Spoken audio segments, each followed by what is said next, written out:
Hi there, I'm Miranda. Today I want to show you how to make a super simple and cozy heart-shaped rice warmer.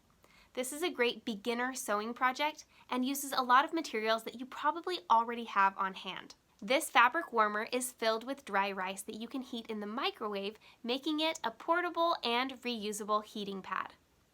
Are you ready to make one? Let's get started.